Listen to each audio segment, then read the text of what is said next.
The Keychron K2 Pro provides great value for the money, but I was disappointed in the sound and typing feel compared to keyboards priced only slightly higher like the Newfie Halo 75 or even some options at the same price like the EpoMaker TH80 Pro. Now, $109 here may not seem like a value board, but you have to consider what the K2 Pro is giving you. It's a wireless, hot swappable mechanical keyboard that is QMK VIA compatible with 3 Bluetooth connections. The all-metal Keychron Q1 Pro is $199, so $109 for basically the same functionality is actually a pretty good value. So let's talk about the pros and cons of the K2 Pro, and we'll talk about some modifications to see how close we can get the typing feel and sound to the experience of those more expensive keyboards. Before we dive in, I want to mention this video is not sponsored and I bought the K2 Pro myself. I do have an Amazon affiliate link in the description for you though, if you're interested in checking out the K2 Pro and you'd like to support this channel. Okay, so I kind of gave away my overall feelings about the K2 Pro in the intro there. It's an interesting offering though, because you get the functionality of keyboards like the Keychron Q1 Pro, but for about $100 less. You're getting more economy build materials here, but not losing the wireless functionality or the QMK VIA customization. Is it worth $109 for the hot swappable RGB option? Let's go over the specs quickly, and then we'll talk pros and cons, and then we'll do some mods. The Keychron K2 Pro is a 75% keyboard with 84 keys and an ANSI layout. It is also available in an ISO layout through Keychron's website. There are options for white backlighting or full RGB, as well as a black or white color option and soldered or hot swappable PCB. A barebones model is also available without switches or keycaps for a reduced price. The case is ABS plastic and the switch plate is steel. There is foam insulation between the PCB and the plate, and the case bottom has a layer of silicone padding. There is also an option for an aluminum frame, however the aluminum is just a cover over the ABS case. Switch options include Keychron K Pro brown, red, and blue. Backlighting is south-facing and the RGB model has 16 backlight modes, though the stock keycaps are not shine-through. Keycaps are PBT double shot in the OSA profile, which is similar to OEM with a rounded shape. Connectivity includes Bluetooth for 3 devices and USB-C wired. There is an OS switch to change between Mac and Windows layouts and a power switch to change between wired and wireless connections. The K2 Pro features QMK firmware and is VIA compatible for full remapping and macro control. The hot swappable RGB model has a price of $109 US through Keychron's website or $115 US on Amazon.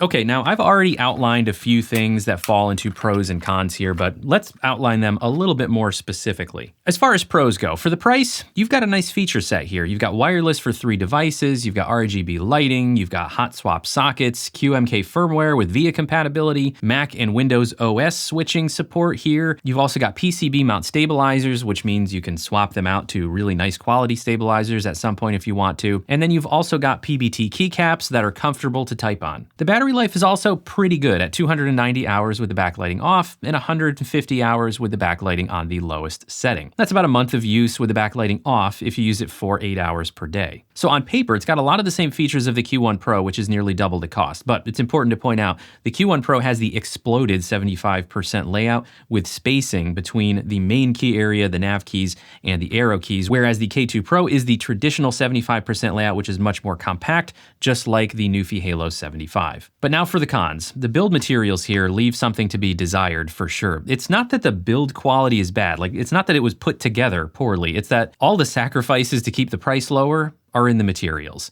The case is plastic and not even really nice feeling plastic. The Keychron switches in here are pretty scratchy feeling. They're just not great in my opinion. These are the K Pro brown switches. These are some of my least favorite switches I've tried recently, honestly. The PBT keycaps are double shot, but they are not a full layer of double shot, and because of that, they feel a little bit lightweight. So they basically just got this little dab of the double shot for the legend on the top of the cap. It doesn't fill in the sides as well, so they feel a little bit lightweight, almost thin. And the sound out of the box is okay. It's nothing great. It's maybe a little bit less hollow sounding than the EpoMaker TH80 Pro out of the box.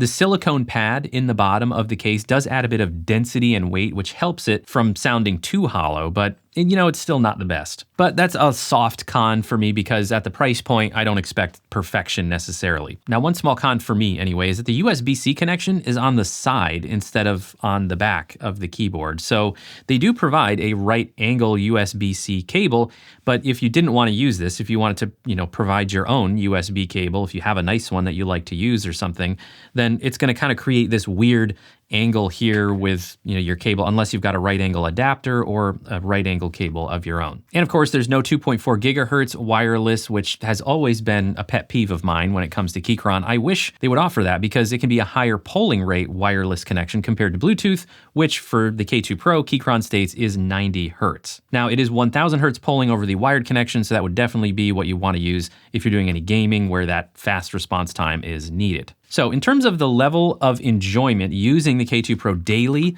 my personal biggest issues here are the switches, the keycaps, and the sound. Let's see what we can do about that. We'll get started by removing all the keycaps, of course, and then we will remove the switches as well. Next up, the plate comes off, and then the whole assembly comes out. Now we need to separate the plate from the PCB and remove that. We're going to keep this layer of insulation though. I'm just going to go through and lube up the stabilizers to try and get rid of any rattle that might have still been there. And then here is my new plate, which is made out of palm material from keyboardcustoms.com. Now we're going to do the tape mod. I'm just going to do one layer here of masking tape on the bottom of the PCB, and that should be good to add a little bit of pop to the sound. Don't forget to cut a little hole where you connect to the daughter board. All right, there we go. So the insulation goes back on, and then our plate goes on top. Now we need to press down on this whole assembly to get the tape to pop through the little standoff so we can then screw in the entire assembly to the bottom of the case. And we're going to go with these Acco Jelly Black switches, the pre-lubed variety. And this set of Acco keycaps, they are ASA profile, so they're a bit taller, and they are PBT shine through.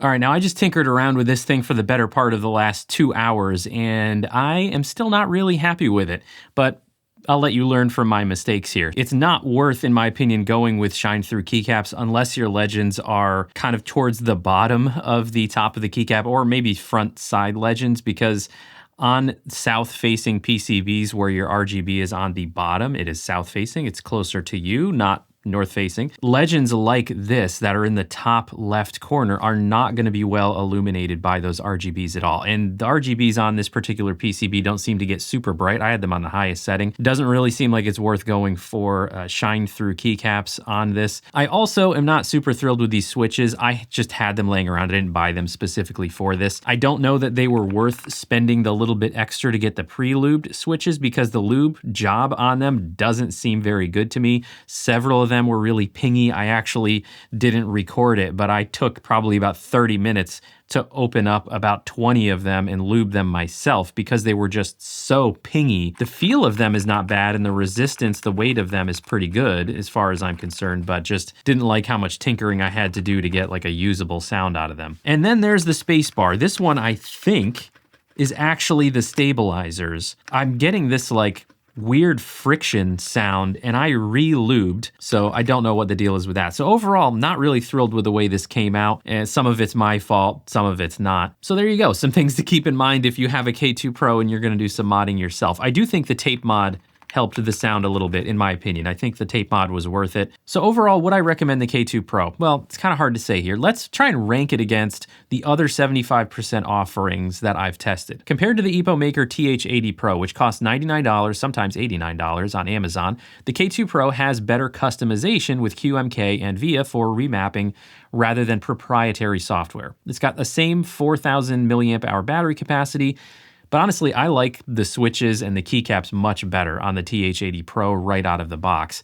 And the TH80 Pro also has a 2.4 gigahertz connection, which the K2 Pro does not. It also has a knob, so if you like having that, the K2 doesn't offer that either. Now they're both about the same in terms of build quality. They're both all plastic. I might give a slight edge to the TH80 Pro because the plastic is just like a little bit of a nicer feel to it. This is almost like jagged in some places, just pretty not great plastic here. Now compared to the Newfie Halo 75, which costs $129, again, the K2 Pro actually wins for customization because the Halo 75 cannot be customized with QMK VIA. It has different firmware and you have to use Newfie Console to customize it, which is only available on Windows, not available on Mac, and even if you have Windows, it's not that great. Build quality though is much better on the Halo 75. The top frame is aluminum and the bottom is ABS plastic.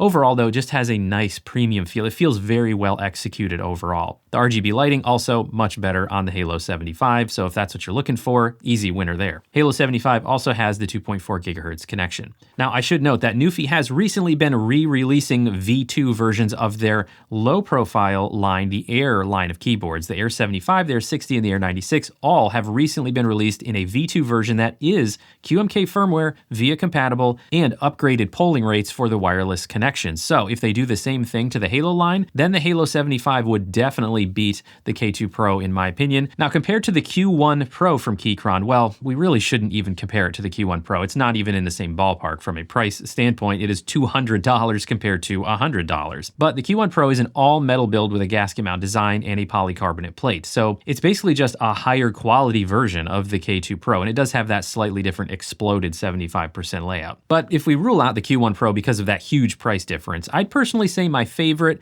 under $150 75% keyboard would probably be the Halo 75, and if Newfie were to release the updated version with QMK, it would be easily my favorite choice. Now between the EpoMaker TH80 Pro and the K2, which are right at that $100 price point, I think it depends on your priorities. I would say the TH80 Pro is probably a better buy unless you need QMK for that full control over remapping and macros. All right, so that's it for this video. I hope you found it helpful. Let me know what you think of the K2 Pro. Let me know if you have one and how you're liking it. If you are planning on picking one up, I do have an affiliate link for Amazon down in the description if you want to support this channel and you are already planning on picking up the K2 Pro. Now, I have also done separate review videos for those other keyboards that I talked about, so I will link to those in the description as well. Thanks, everybody.